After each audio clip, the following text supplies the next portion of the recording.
Eu acho difícil que exista alguma pessoa nesse mundo que não tenha já sentido aquela dor incômoda que atrapalha toda a nossa vida. Um dos grandes males que acomete a nossa espécie, que perdura por muito tempo, é a dor, principalmente a dor física.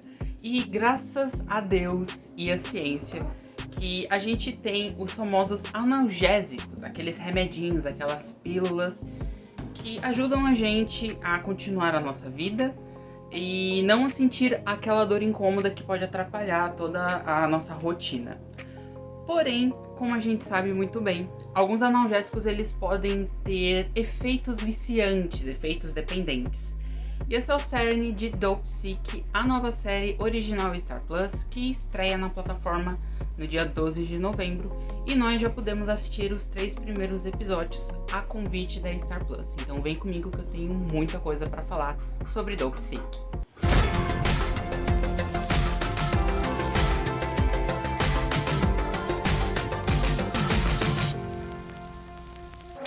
Dopesick é a adaptação do livro de não ficção de mesmo nome de Beth Macy, que relata em depoimentos o que aconteceu no final dos anos 1990 e início dos anos 2000 de uma das principais epidemias de dependência química dos Estados Unidos, que aconteceu após a liberação da Oxycontin, que aqui no Brasil ficou conhecida como Oxicodona, que é um analgésico à base de ópio, em que as pessoas ficavam extremamente dependentes e viciadas e acabavam cometendo crimes e até mesmo morrendo por overdose.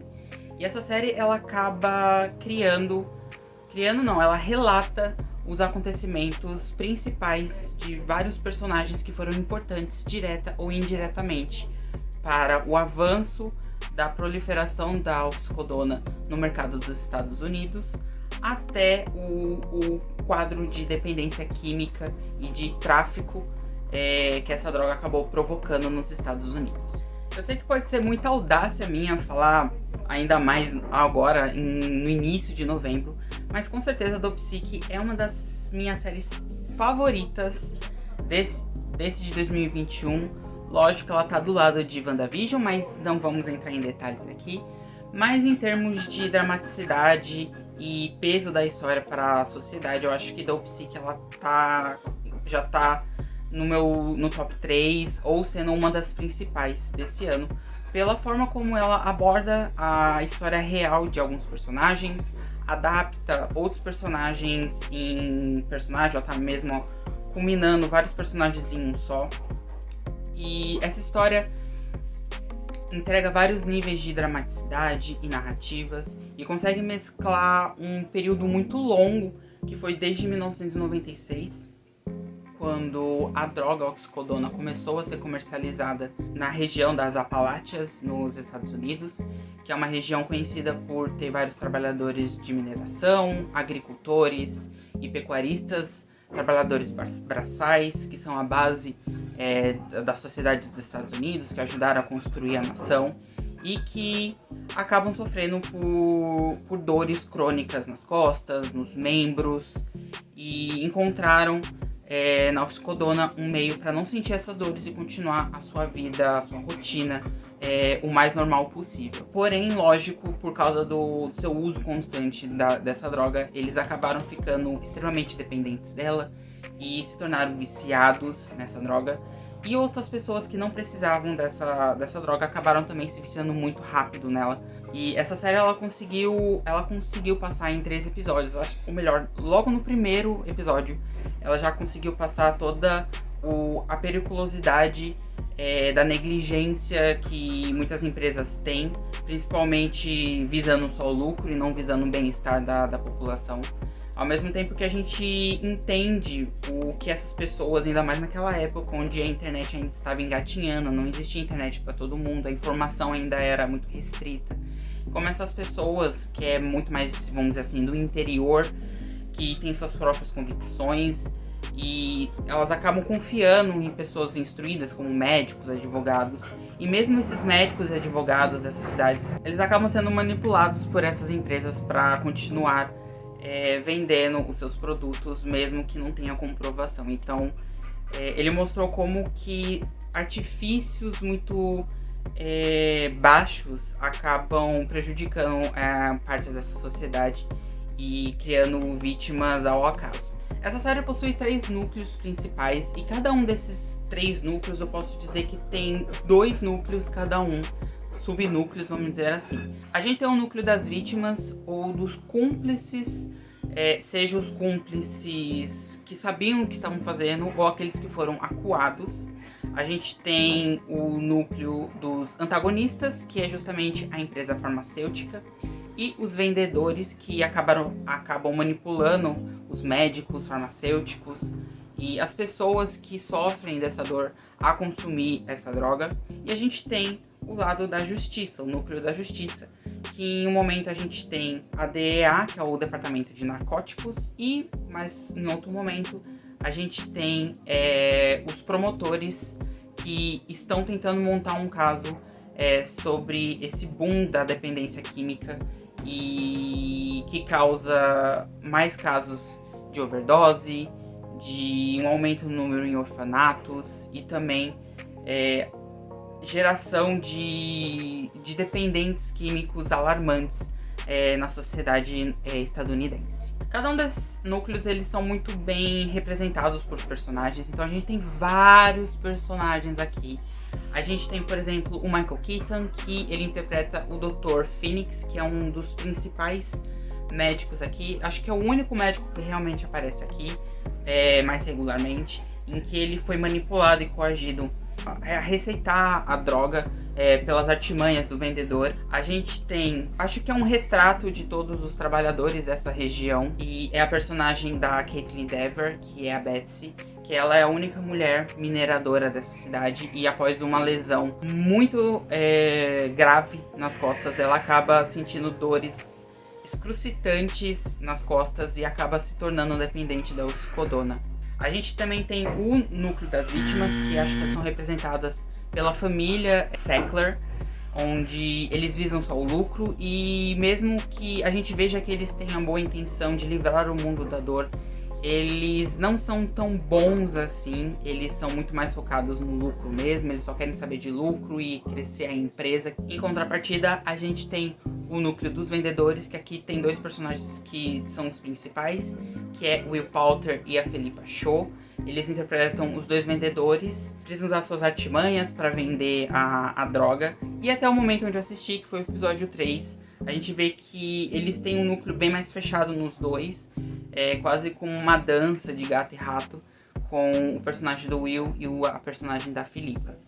Em contrapartida, a gente tem, eu acho que, a mais esperançosa núcleo, que é o núcleo dos justiceiros, que são em momentos diferentes. A gente tem a personagem da Rosário Dawson, que ela é uma agente da DEA, que é o Departamento de Narcóticos dos Estados Unidos, em que ela acaba descobrindo em uma das suas batidas em fábricas de cocaína e crack, ela acaba descobrindo essa nova droga, a oxicodona, e que elas são usadas a rodo por eles, e acaba investigando isso e acaba chegando nesse esquema inescrupuloso de manipulação, coação e mentiras e negligência que a empresa dos Sacklers acabam promovendo a sua droga.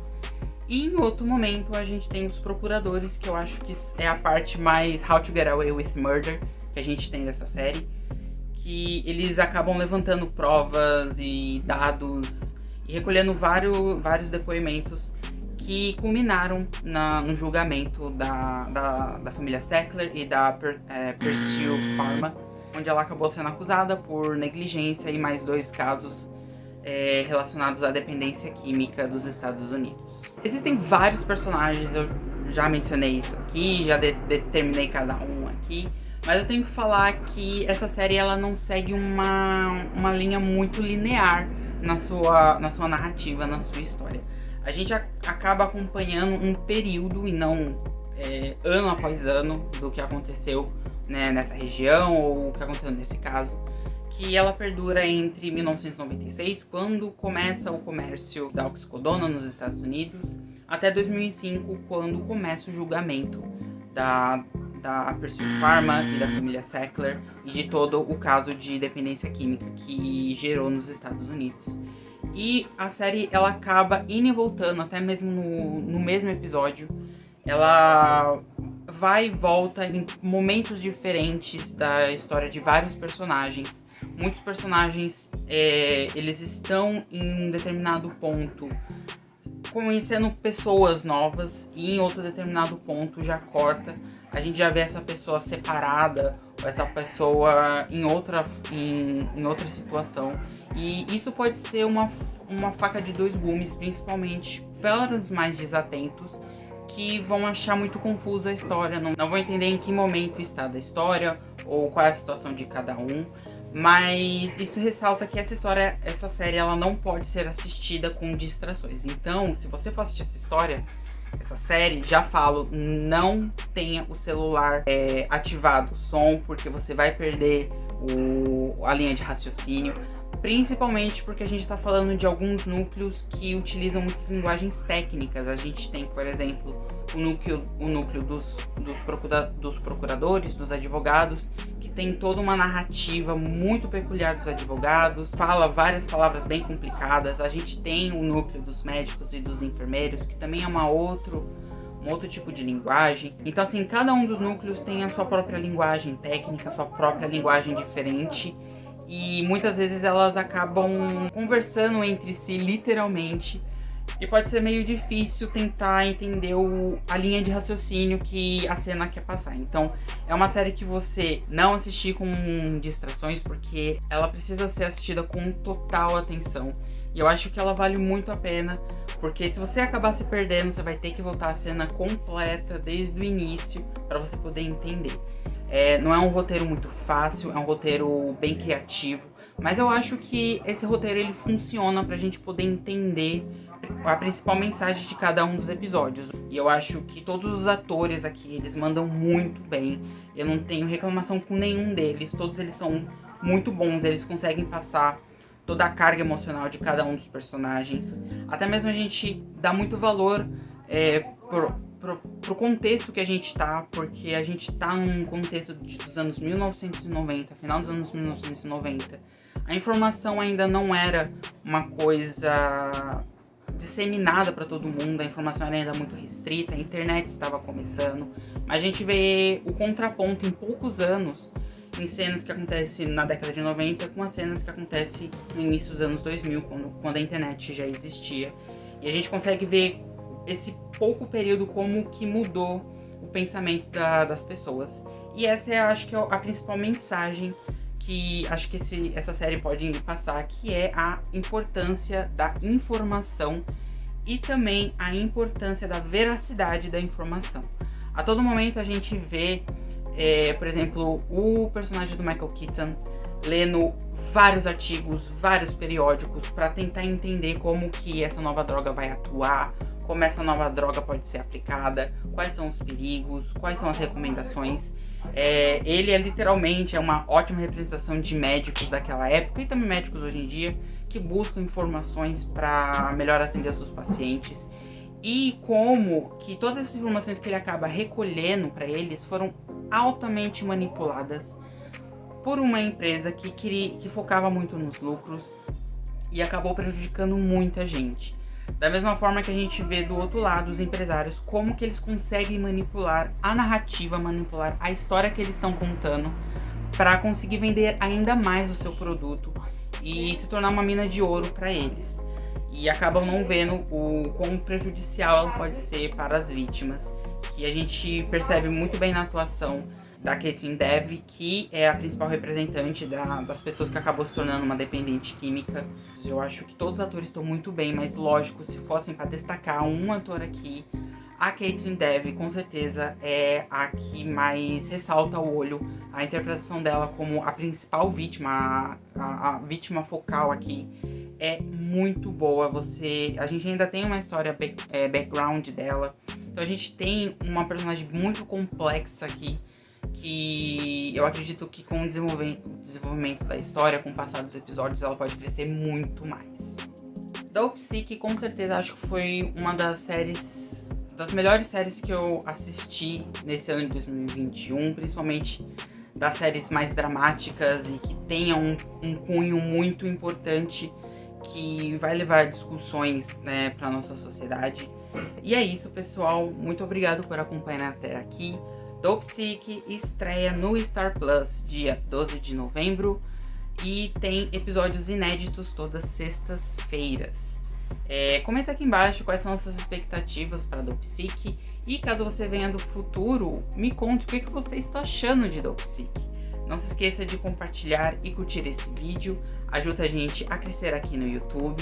Se você caiu de paraquedas, não se esqueça de se inscrever e ativar o sininho para receber as notificações dos próximos vídeos. Ao final, eu vou deixar recomendações de outros vídeos que já saíram aqui no vídeo inteiro. Até a próxima!